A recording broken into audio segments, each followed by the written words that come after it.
my name is Dr. Michael Housman, and I'm a workforce scientist.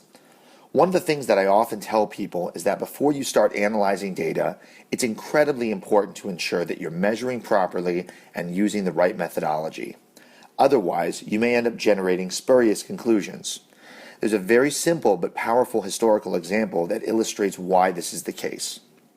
During World War II, the British were losing a lot of their bombers over Germany, so they decided to add armor to their planes. Now, the armor was heavy and expensive, so they decided that they'd only add it to the parts of the plane that were most critical. Luckily, when planes returned from their bombing runs, they kept meticulous records of where they had been shot.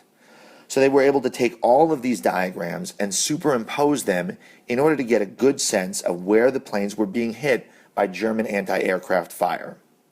When they did this, there was a very clear picture that emerged. The planes had holes in the wings, the nose, and the tail, so they decided that they would add more armor there. Before they did, however, they brought in an Austrian economist named Abraham Wald, who took one look at the data and said that this is the exact opposite thing that you want to do.